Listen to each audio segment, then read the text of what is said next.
politik modal. Teori modal dicetuskan oleh Pierre Bourdieu.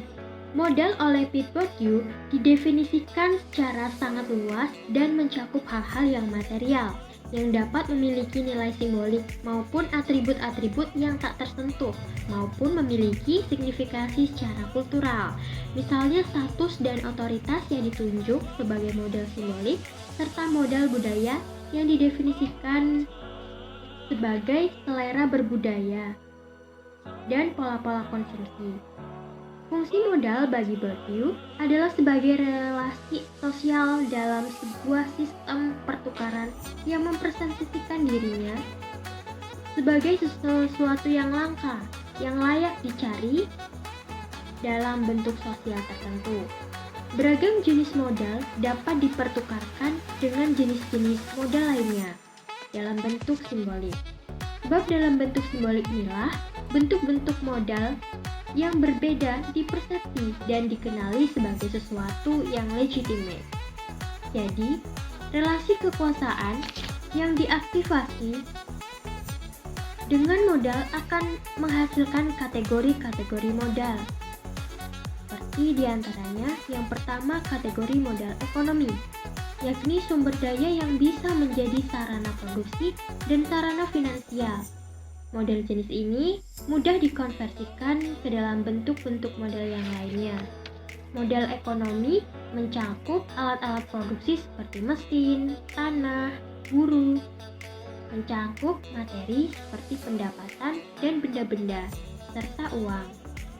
Semua jenis modal ekonomi ini mudah digunakan untuk segala tujuan serta diwariskan dari generasi ke generasi.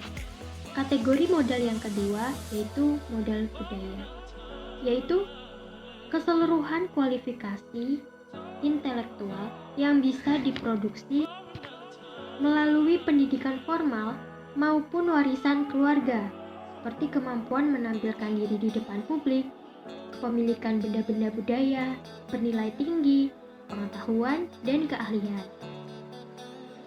Kategori modal yang ketiga yaitu modal sosial.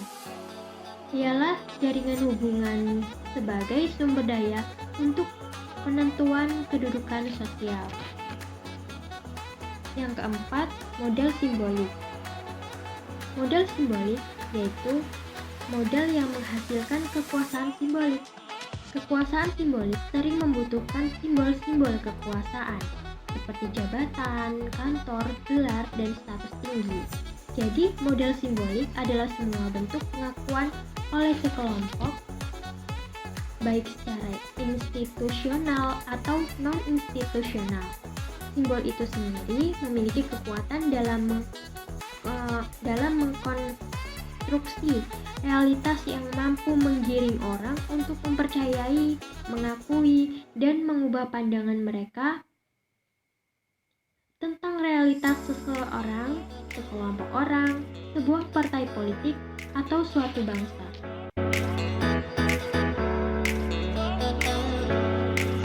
Assalamualaikum warahmatullahi wabarakatuh. Perkenalkan, nama saya Afrianita, NPM D1D020056. Di sini saya akan membahas bagian B, yaitu berbagai jenis modal politik di daerah. Elit birokrasi mempunyai modal material sekaligus modal sosial sehingga mampu membuat kebijakan-kebijakan. Elit pemerintah di daerah juga mempunyai modal simbolik yang membuat diri mereka mempunyai legitimasi. Legitimasi publik adalah kekuatan elit birokrasi dalam meraih dan mengukuhkan kekuasaannya. Legitimasi tidak hanya dicapai melalui modal sosial, melainkan juga dengan modal simbolik. Sementara elit ekonomi di daerah sudah pasti menguasai modal material. Seorang elit ekonomi dapat mengendalikan jalannya pemerintahan daerah.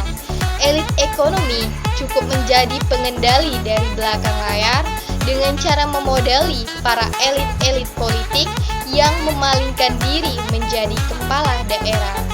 Apabila seorang elit ekonomi ingin terjun langsung merebut kekuasaannya, maka dia cukup menggunakan modal materialnya untuk menarik suara dan dukungan massa.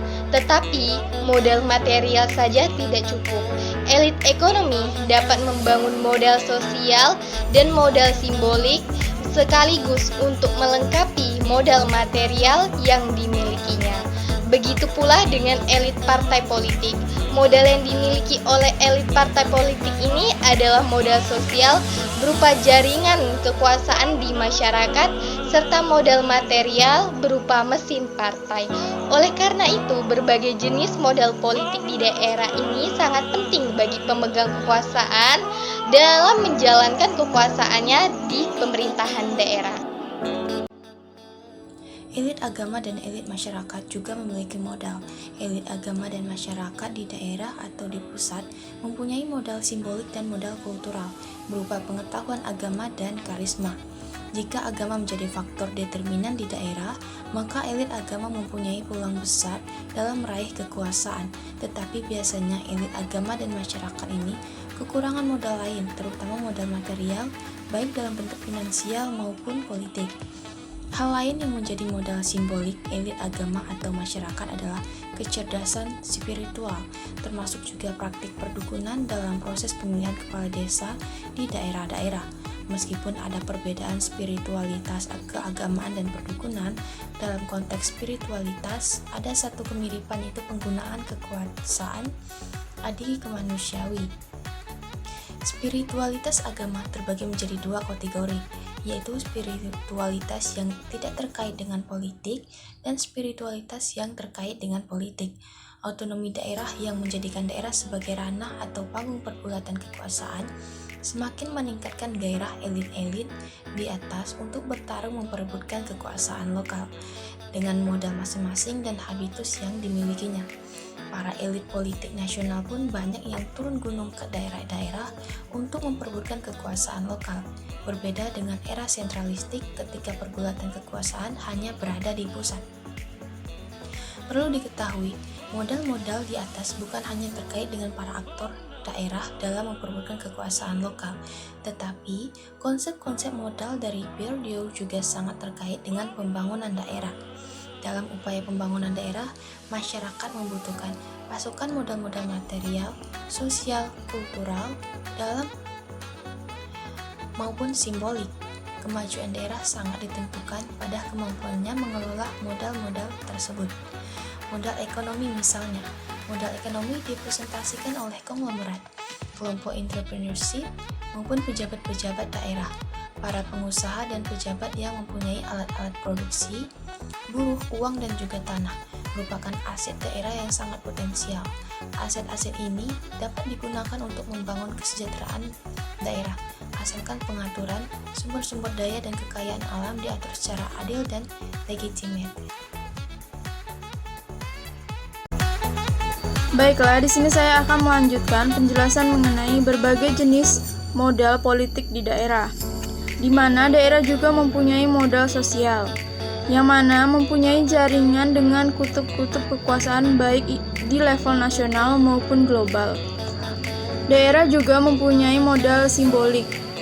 Tentu setiap daerah memiliki salah satu orang atau sekelompok orang yang mempunyai kekuasaan simbolik dengan segudang prestasi, status sosial yang tinggi, dan legitimasi diri. Pemilik modal material, kultural, sosial, dan simbolik diperlukan untuk mengelola kekuasaan daerah. Karenanya, kebijakan daerah harus dirembuk dan mencerminkan keahlian dan kemampuan seluruh pemilik modal. Setiap kebijakan apapun dalam prosesnya harus melibatkan banyak pihak. Dalam hal ini adalah pemilik modal. Namun tentu saja tidak semua warga masyarakat di daerah mempunyai kualitas dan kuantitas modal yang sama. Para pemilik modal yang berbeda-beda ini rentan menimbulkan kesenjangan dan miskomunikasi yang berujung pada terhambatnya pembangunan daerah. Akibat adanya perbedaan kualitas masyarakat terbagi menjadi 3 kelas, yaitu kelas dominan adalah kelas orang-orang yang mampu menguasai seluruh modal. Kemudian kelas borjuis kecil adalah kelas orang-orang yang masih memiliki keinginan untuk menaiki tangga sosial yang lebih tinggi. Dan yang terakhir adalah kelas populer, adalah kelas orang-orang yang sama sekali tidak mempunyai modal. Dengan adanya kelas di dalam masyarakat, ini akan menimbulkan berbagai konflik yang berujung pada pemecahan di antara masyarakat. Karena itulah, dalam mengelola kekuasaan daerah, seluruh modal yang ada harus disatukan dalam program kerjasama, di mana seluruh modal dan potensi masyarakat dipersatukan untuk berjuang dan berkorban membesarkan daerah bersama-sama. Itulah mengenai beberapa jenis modal politik daerah.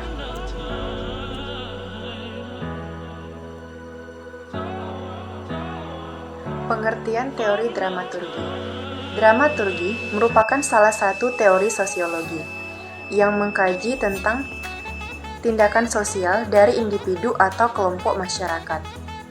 Tindakan sosial dari individu atau kelompok masyarakat didasarkan atas motif-motif tertentu. Untuk mengetahui motif-motif tersebut, Goffman menciptakan sebuah kerangka pembacaan yang dikenal dengan dramaturgi atau teori panggung. Bagi Goffman, dunia lebih merupakan sebuah panggung daripada realitas yang selama ini kita pahami.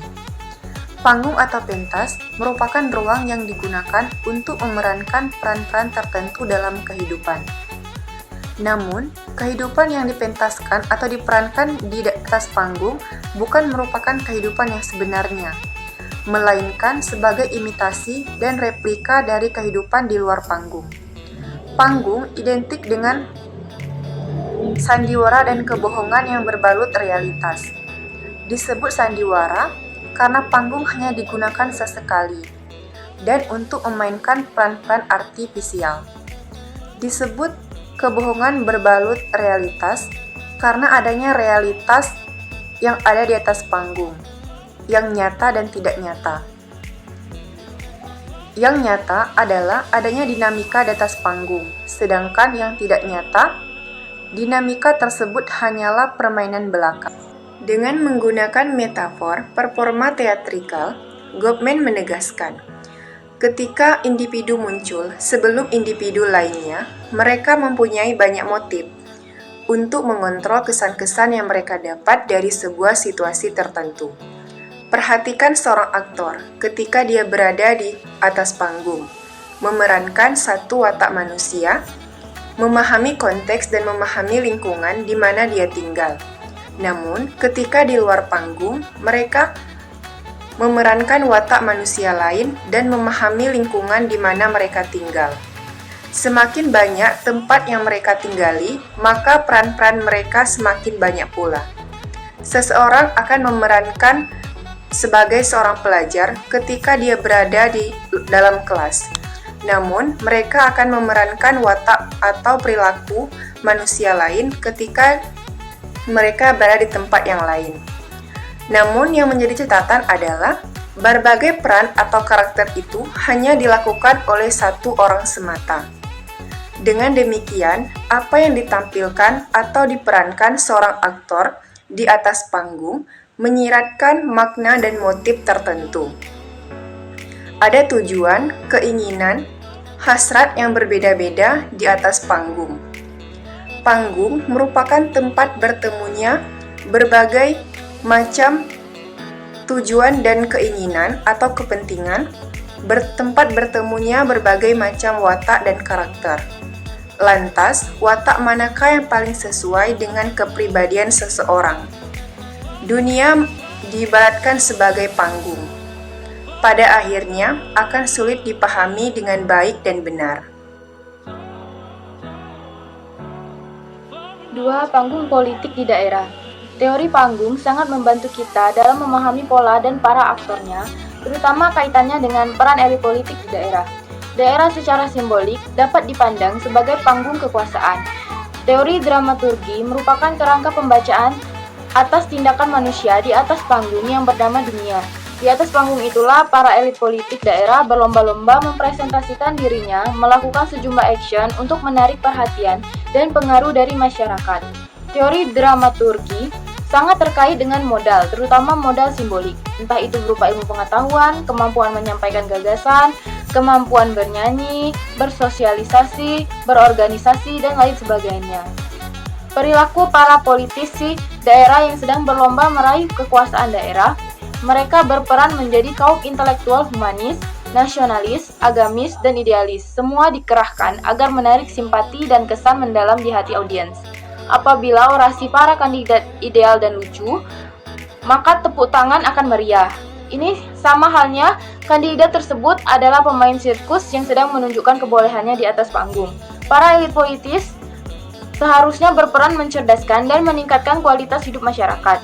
Dalam penelitian Heri Wahyudi, ditemukan bahwa kampanye politik di daerah diwarnai aksi-aksi dan tindakan para politisi yang beragam, mulai dari pidato yang rasional sampai melakukan intimidasi dengan mengirim ayam mati terhadap lawan politik.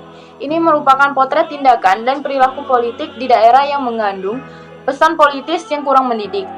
Para politisi lokal selalu berkreasi dan menciptakan hal-hal baru yang seakan-akan adalah realitas sesungguhnya, guna mencitrakan diri sendiri sebagai sosok yang ideal. Para kandidat yang hendak mencalonkan diri selalu tampil dengan wajah yang seolah-olah suci tanpa dosa, diiringi dengan slogan-slogan mulia dan pemberitaan track record yang membanggakan, dari tolak korupsi hingga kebijakan pro petani.